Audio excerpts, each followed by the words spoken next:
కిష్కింధా కాండ.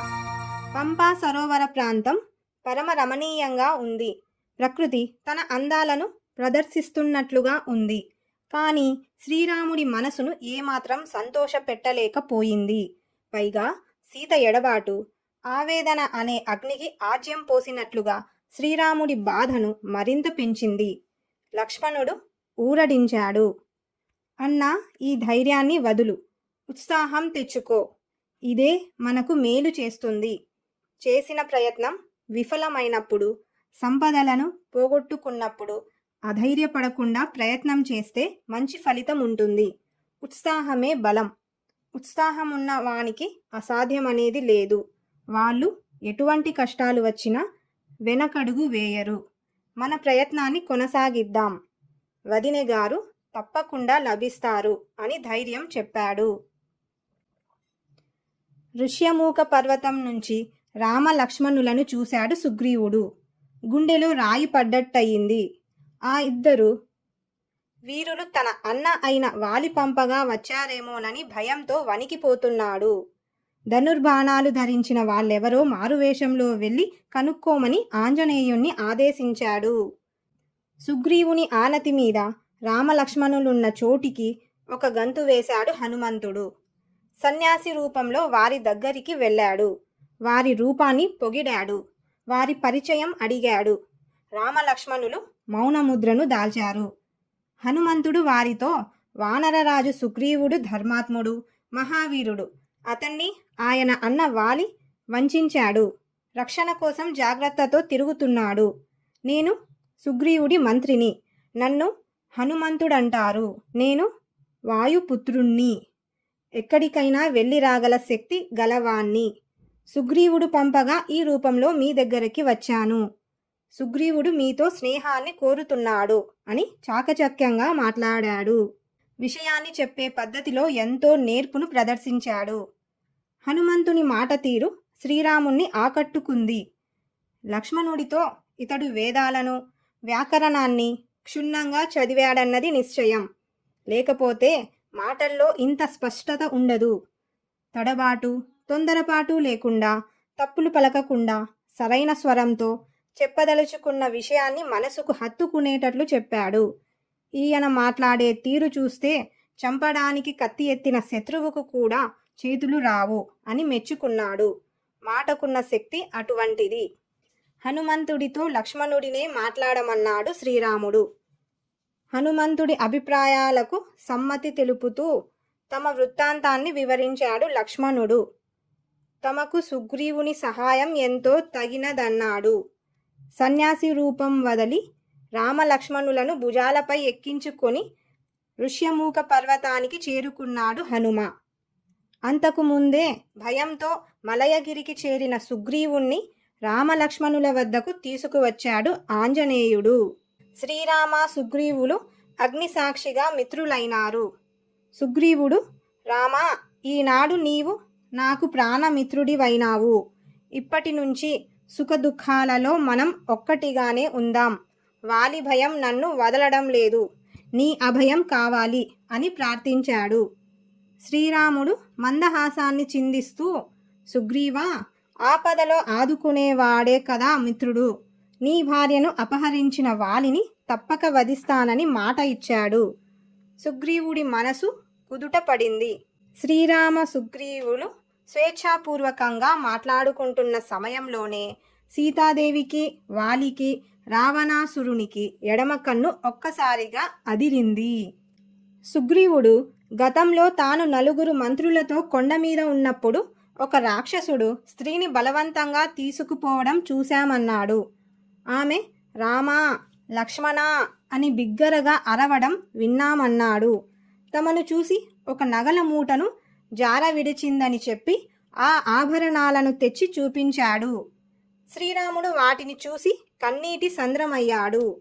లక్ష్మణుడు, అన్నా, ఈ కేయూరాలను, కుండలాలను నేను గుర్తుపట్టలేను. కానీ కాలి అందెలు మాత్రం మా వదినె గారివే. ఆమెకు నిత్యం పాదాభివందనం చేయడం వల్ల నేను వీటిని గుర్తుపట్టానన్నాడు. శ్రీరాముడి శోకాన్ని పోగొట్టే ప్రయత్నం చేశాడు సుగ్రీవుడు. సీతాదేవిని తీసుకురావడంలో తాను తగిన ప్రయత్నం చేస్తానన్నాడు. సపరివారంగా రావణుణ్ణి హతమార్చేందుకు తన శక్తియుక్తులన్నింటినీ వినియోగిస్తానన్నాడు. దుఃఖం అనర్థదాయకం కనుక ఎప్పుడూ దుఃఖించవద్దన్నాడు. ఎల్లప్పుడూ దుఃఖించేవారికి సుఖముండదు, తేజస్సు క్షీణిస్తుంది, ఒక్కొక్కప్పుడు ప్రాణాలు నిలవడమే కష్టంగా ఉంటుంది. కనుక దుఃఖస్థితి నుంచి బయటపడమని ధైర్యవచనాలను చెప్పాడు. ఓ రామా, నిజమైన మిత్రుడు తన స్నేహితుడి కోసం సంపదలను, సుఖాలను, చివరకు తన ప్రాణాలను కూడా విడవడానికి సిద్ధపడతాడు. ప్రాణమిత్రులమైన మనం స్నేహధర్మాన్ని చక్కగా పాటిద్దామన్నాడు. శ్రీరాముడు అందుకు అంగీకరిస్తూ, ఉపకారం జరగడమే మిత్రుని వల్ల ఫలం, అపకారం చేయడం శత్రువు లక్షణం. నీ భార్యనపహరించిన వాలిని ఈరోజే చంపుతానన్నాడు. వాలితో వైరం ఎందుకు వచ్చిందో తెలపమన్నాడు సుగ్రీవుణ్ణి. గత కథను శ్రీరాముడి చెవిన వేశాడు సుగ్రీవుడు. మా అన్న వాలి మహాబలశాలి, పెద్దవాడు గనుక మా తండ్రి తరువాత కిష్కింధకు రాజైనాడు. మాయావి అనే వాడికి మా అన్నతో వైరం. ఒకనాటి అర్ధరాత్రి మాయావి కిష్కింధకు వచ్చి వాలిని యుద్ధానికి ఆహ్వానించాడు. మేమెంతగా వారించినా వాలి వినకుండా వానితో పోరుకు సిద్ధమయ్యాడు. మమ్ములను చూడగానే మాయావి భయంతో వెనుదిరిగి పిక్కబలం చూపాడు. మేము వెంబడించాం. అతడు ఒక పెద్ద భూగృహంలోకి వెళ్ళాడు. వాలి ఆవేశంతో ఊగిపోతున్నాడు. నన్ను బిలద్వారం దగ్గరే ఉండమన్నాడు. మాయావిని చంపి వస్తానని వెళ్ళాడు. సంవత్సరం అయింది. అన్న జాడే లేదు. నా ఆశలు అడుగంటాయి. ఆందోళన ఎక్కువైంది. ఇంతలో నురుగుతో కూడిన రక్తం గుహలో నుంచి బయటకు వస్తున్నది. లోపల రాక్షసునివి అన్నగారి అరుపులు వినిపిస్తున్నాయి. మాయావి చేతిలో మా అన్న చనిపోయాడనుకున్నాను. రాక్షసుడు బయటకు వస్తాడేమోనని కొండంత బండతో బిలద్వారాన్ని మూసేశాను. మౌనంగా కిష్కింధకు వచ్చాను. మంత్రులు నా ద్వారా సమాచారాన్ని తెలుసుకున్నారు. బలవంతంగా నన్ను రాజును చేశారు. కొంతకాలానికి వాలి వచ్చాడు. నన్ను రాజును చేయడం చూసి కనులెర్ర చేశాడు. నా కుమారులను చెరసాలలో బంధించాడు. ఎంత బతిమాలినా క్షమించలేదు. సరికదా, నన్ను రాజ్యభ్రష్టుణ్ణి చేయడమే కాదు, నా భార్య రుమను అపహరించాడు. ప్రాణభీతితో పరుగులు తీశాను. సమస్త భూమండలం తిరిగాను. చివరకు ఈ ఋష్యమూక పర్వతాన్ని చేరుకున్నాను. మతంగముని శాపం కారణంగా వాలి ఇక్కడకు రాలేడు.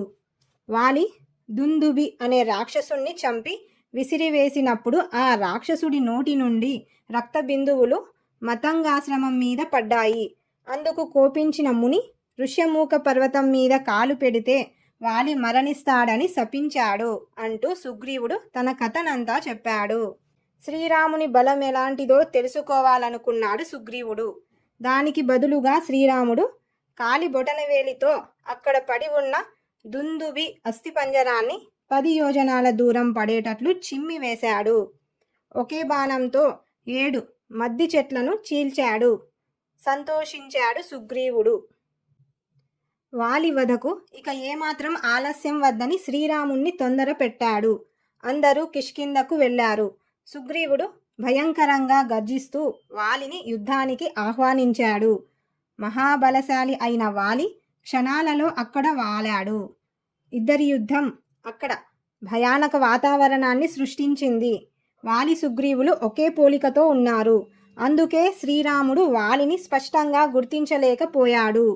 వాలి విజృంభణకు తట్టుకోలేకపోయాడు సుగ్రీవుడు. శ్రీరాముడి కొరకు చూశాడు, కనిపించలేదు. గుండె గుబేలుమంది. ప్రాణభయంతో ఋష్యమూకానికి పరుగులు తీశాడు సుగ్రీవుడు. అక్కడకు వెళ్ళలేని వాలి సుగ్రీవుడితో బతికావు పో అని మరలిపోయాడు. లక్ష్మణ హనుమంతులతో కూడి శ్రీరాముడు సుగ్రీవుడి దగ్గరికి వచ్చాడు. సుగ్రీవుడు సిగ్గుతో తలదించుకున్నాడు. నీ సూచన పాటించినందుకు ఫలితమిదేనా అని ప్రశ్నించాడు. శ్రీరాముడు అసలు విషయం చెప్పాడు. సుగ్రీవుణ్ణి గుర్తించడానికి వీలుగా నాగకేసర పూలతను మెడలో వేయమని లక్ష్మణుడికి చెప్పాడు. అన్న ఆజ్ఞను వెంటనే అమలు చేశాడు లక్ష్మణుడు. పూలతో నిండిన ఆ లతను ధరించి సుగ్రీవుడు తిరిగి యుద్ధానికి సన్నద్ధమయ్యాడు. కిష్కింధకు ప్రయాణమయ్యారందరూ. సుగ్రీవుడు వాలిని మళ్ళీ యుద్ధానికి ఆహ్వానించాడు. వాలి అడుగు ముందుకు వేశాడు. కానీ అతని భార్య తార అడ్డుపడింది. ఒకసారి ఓడిపోయి దెబ్బలు తిన్న సుగ్రీవుడు మళ్ళీ ఆహ్వానించడం వెనుక ఏదో ఆంతర్యం ఉందని అభిప్రాయపడింది. సుగ్రీవుడికి శ్రీరాముడు అండగా ఉన్నాడన్న విషయాన్ని ప్రస్తావించింది. యుద్ధానికి వెళ్లడం క్షేమం కాదని వారించింది. తార మాటలను పెడచెవిన పెట్టాడు వాలి. యుద్ధ దిశగా అడుగులు వేశాడు. వాలి సుగ్రీవుల పోరు తీవ్రంగా సాగుతున్నది. రక్తం కారుతున్నా పట్టించుకునే స్థితిలో లేరు వాళ్ళిద్దరూ. మెల్లమెల్లగా సుగ్రీవుని శక్తి సన్నగిల్లుతున్నది. మాటిమాటికి దిక్కులు చూస్తున్నాడు. అతని ఆంతర్యం అర్థమైంది శ్రీరాముడికి. విషస్వరంతో సమానమైన బాణాన్ని అతడు వాలి మీదకు వదిలాడు. అది క్షణాలలో వాలి వక్షస్థలంలో నాటుకున్నది. వాలి నేల మీదికి వాలిపోయాడు. స్పృహ కోల్పోయాడు. రక్తపు మడుగులో పడి ఉన్న వాలి కొంతసేపటికి తేరుకున్నాడు. రామలక్ష్మణులను చూశాడు. శ్రీరామునితో, ఉత్తముడని పేరు పొందిన నీవు ఇంత అధర్మంగా ఎందుకు ప్రవర్తించావు? నీకు నీ దేశానికి నేనెన్నడూ అపకారం చేయ తలపెట్టలేదు. అలాంటప్పుడు నన్నెందుకు చంపవలసి వచ్చింది? నిన్ను ఎదిరించి యుద్ధమే చేయలేదు. వేరొకరితో పోరుతున్నప్పుడు ఎందుకు దొంగదెబ్బ తీశావని నిలదీశాడు. సీతాదేవి కొరకు సుగ్రీవుణ్ణి ఆశ్రయించడం కన్నా తనను కోరి ఉంటే బాగుండేదన్నాడు. ఒక్కరోజులో సీతాదేవిని తెచ్చి అప్పజెప్పేవాడనని పలికాడు. రావణుణ్ణి యుద్ధంలో బంధించి తెచ్చి నీ ముందుంచేవాడినని తెలిపాడు. శ్రీరాముడు వాలి అభిప్రాయాలను తోసేశాడు. తమ్ముడి భార్యను చెరబట్టడం వంటి అధర్మాలకు ఒడిగట్టినందువల్ల నేను నీకు మరణదండన విధించానన్నాడు శ్రీరాముడు. వానరుడివి కనుక చాటుగా ఉండి చంపడంలో తప్పు లేదన్నాడు. శ్రీరాముని మాటలు విన్న వాలి తన తప్పును తెలుసుకున్నాడు. మన్నించమని దోసిలొగ్గాడు. భర్త విషయం తెలుసుకున్న తార పరుగు పరుగున వచ్చింది. మరణ వేదనతో కింద పడి ఉన్న వాలి దీనస్థితిని చూసింది. గుండె చెరువయ్యేటట్లు ఏడ్చింది. ప్రాయోపవేశానికి సిద్ధపడిన తారను హనుమంతుడు ఓదార్చాడు. తార, అంగదుల బాధ్యతను సుగ్రీవునకు వాలి అప్పచెప్పాడు. తన మెడలోని దివ్యమైన సువర్ణమాలను సుగ్రీవునకిచ్చి వెంటనే ధరించమన్నాడు. లేకుంటే వాలి చనిపోయిన మరుక్షణమే ఆ మాలకున్న శక్తి నశిస్తుంది. కొడుకైన అంగదుడికి జీవితంలో ఎలా నడుచుకోవాలో ఉపదేశించాడు. బాణం వల్ల కలుగుతున్న బాధ అంతకంతకు అధికమై ప్రాణాలను వదిలాడు. వాలి జీవితాధ్యాయం ముగిసింది. సుగ్రీవ, హనుమదాదులు శ్రీరాముడి దగ్గరికి వచ్చారు. హనుమంతుడు శ్రీరాముడితో సుగ్రీవుని పట్టాభిషేక విషయం ప్రస్తావించాడు. దీనికోసం కిష్కింధకు రమ్మని ప్రార్థించాడు. తండ్రి ఆజ్ఞ మేరకు 14 సంవత్సరాల వరకు ఏ గ్రామంలో గాని నగరంలో గాని తాను అడుగు పెట్టనని చెప్పి పితృవాక్య పరిపాలనను మరోమారు చాటుకున్నాడు శ్రీరాముడు. సుగ్రీవునికి శుభం పలికాడు. తాను ప్రసవనగిరి మీద ఉంటానన్నాడు. వర్షాకాలం పోయాక సీతాన్వేషణ ప్రయత్నం ప్రారంభించమని సుగ్రీవుణ్ణి ఆదేశించాడు. సరేనన్నాడు సుగ్రీవుడు. కిష్కింధకు రాజుగా సుగ్రీవుడు, యువరాజుగా అంగదుడు పట్టాభిషిక్తులయ్యారు. కాలం గడుస్తున్నది. శరత్కాలం వచ్చింది. సీతాన్వేషణ కార్యభారాన్ని సుగ్రీవునికి గుర్తు చేశాడు హనుమంతుడు. తదనుగుణంగా సేనలను సమీకరించమని సేనాపతి అయిన నీలుణ్ణి ఆజ్ఞాపించాడు సుగ్రీవుడు. ఇది శ్రీరాముడికి తెలియదు. లక్ష్మణుణ్ణి పిలిచి సుగ్రీవుడి దగ్గరికి వెళ్ళమన్నాడు. లక్ష్మణుడు కిష్కింధకు పయనమయ్యాడు. సుగ్రీవుడు రాజభోగాలలో ఓలలాడుతున్నాడు. సీతాదేవి ఎడబాటు వల్ల నిలువునా నీరవుతున్న అన్నగారు. నిర్లక్ష్యంతో సుగ్రీవుడు. లక్ష్మణునికి ఆగ్రహం కట్టలు తెంచుకుంది. బుసలు కుడుతున్నాడు. అతని ముందుకు రావడానికి ఎవ్వరికీ కాళ్ళాడడం లేదు. వానరులు, మంత్రులే కాదు, సుగ్రీవుడి పరిస్థితి అంతే. మందిర ద్వారం దగ్గరికి వచ్చిన లక్ష్మణుడితో మాట్లాడటానికి తార వెళ్ళింది. స్త్రీల పట్ల కోపం ప్రదర్శించకూడదని శాంతించాడు లక్ష్మణుడు. సుగ్రీవుడు సీతాన్వేషణకు ప్రయత్నాలు మొదలు పెట్టాడని తార లక్ష్మణుడికి తెలిపింది. అంతఃపురంలో ఉన్న సుగ్రీవుణ్ణి కలిశాడు లక్ష్మణుడు. శ్రీరాముడి దయ వల్లనే తానీ స్థితిలో ఉన్నానని కృతజ్ఞత ప్రకటించాడు సుగ్రీవుడు. మహాపరాక్రమశాలి శ్రీరాముడికి తన సహాయం నిమిత్త మాత్రమేనన్నాడు. తన వైపు నుంచి ఏదైనా తప్పు జరిగితే మన్నించమన్నాడు. లక్ష్మణుడు శాంతించాడు. తన అన్నగారి దగ్గరికి సుగ్రీవుణ్ణి రమ్మన్నాడు. సుగ్రీవుడు వివిధ ప్రాంతాలలో గల వానర వీరులను రావలసిందిగా చెప్పమని హనుమంతుణ్ణి ఆజ్ఞాపించాడు. 10 రోజుల్లోగా రాకపోతే వాళ్లకు మరణదండన తప్పదని హెచ్చరించాడు. హనుమంతుడు ఈ వార్తను అన్ని దిక్కులకు వేగంగా పంపాడు. ఫలితంగా కోట్ల మంది వానర యోధులు కిష్కింధకు చేరుకుంటున్నారు. సుగ్రీవుని ఆజ్ఞ అటువంటిది, దానికి తిరుగులేదు. అందుకే సుగ్రీవాజ్ఞ అనే జాతీయంగా స్థిరపడ్డది. శ్రీరాముడితో సుగ్రీవుడు సమావేశమయ్యాడు. వానరుల రాకను గురించి తెలిపాడు. సీత జాడను తెలుసుకోవడం, రావణుడి నివాసాన్ని పసిగట్టడమే ప్రధాన కర్తవ్యమన్నాడు శ్రీరాముడు. శ్రీరాముని సూచన మేరకు సీతాన్వేషణ కోసం వానర వీరులను నలుదిక్కులకు పంపాడు. తూర్పు దిక్కునకు వినతుని నాయకత్వంలో సేనను పంపాడు. దక్షిణ దిక్కుకు అంగదుని నాయకత్వంలో హనుమంతుడు, జాంబవంతుడు మొదలైన ప్రముఖులతో కూడిన సేనను పంపాడు. మేనమామ అయిన సుషేనుని నాయకత్వంలో పడమరకు, శతబలి నాయకత్వంలో ఉత్తర దిశకు సేనను పంపాడు. ఒక్కొక్క దిక్కున ఏ ఏ ప్రదేశాల గుండా వెళ్ళాలో, అక్కడ ఏమేమి ఉంటాయో వివరంగా చెప్పాడు సుగ్రీవుడు. ఆ ప్రదేశాలకు సంబంధించిన అతని జ్ఞానం చూస్తే ముక్కున వేలేసుకుంటాం. 1 రోజుల్లో సమాచారం తెమ్మని సుగ్రీవాజ్ఞ. సీతాన్వేషణను సఫలం చేయగల సమర్థుడు హనుమంతుడేనని సుగ్రీవుడి నమ్మకం. హనుమంతుడు అంతే విశ్వాసంతో ఉన్నాడు. శ్రీరాముడి భావన కూడా అదే. అందుకే తన పేరు చెక్కి ఉన్న ఉంగరాన్ని హనుమంతుడికి ఇచ్చాడు శ్రీరాముడు. సీత దీన్ని చూస్తే హనుమను రామదూతగా నమ్ముతుందన్నాడు. హనుమంతుడు నమస్కరించి రామముద్రికను గ్రహించాడు. శ్రీరాముని పాదాలకు ప్రణమిల్లి ప్రయాణమయ్యాడు. సీతాన్వేషణకు బయలుదేరి 1 రోజులు కావస్తున్నది. తూర్పు, పడమర, ఉత్తర దిక్కులకు వెళ్ళిన వాళ్ళు తీవ్రంగా వెతికి రిక్తహస్తాలతో వెనుదిరిగారు. గడువు ముగిసే నాటికి ప్రసవనగిరిలో శ్రీరామునితో ఉన్న సుగ్రీవుడి దగ్గరికి చేరుకున్నారు. సీత జాడ కోసం చేసిన కృషి ఫలించలేదని విన్నవించుకున్నారు. హనుమంతుడు ఈ విషయంలో కృత్యుడవుతాడని ధీమా వ్యక్తం చేశాడు. ఎందుకంటే రావణుడు సీతను తీసుకెళ్ళింది దక్షిణం వైపే కదా. అంగదుని నాయకత్వంలో దక్షిణం వైపుకు బయలుదేరిన హనుమంతుడు మొదలైన వాళ్ళు అణువణువున గాలిస్తున్నారు.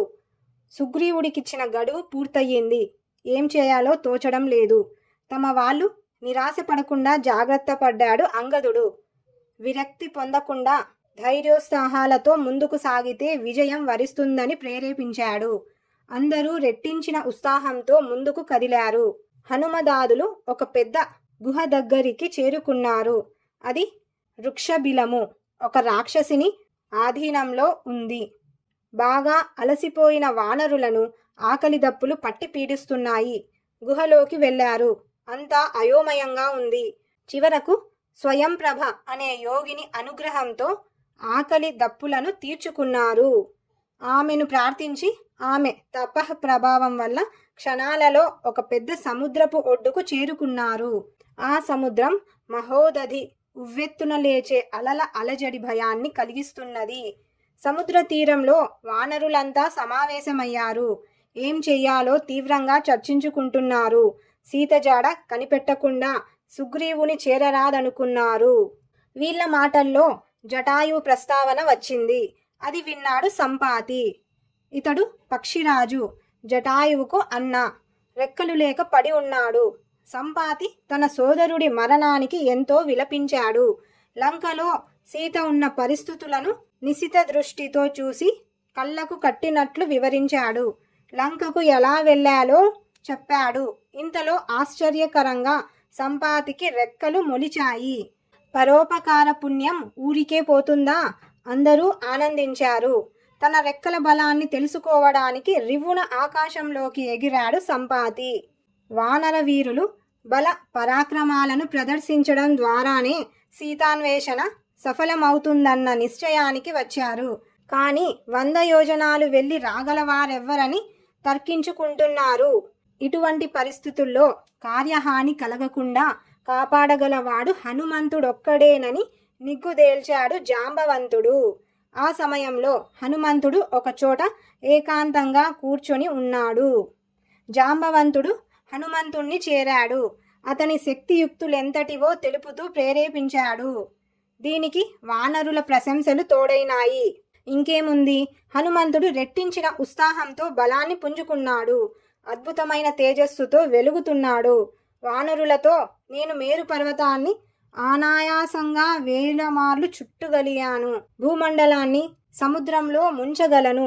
గ్రహ నక్షత్రాలను అధిగమించగలను.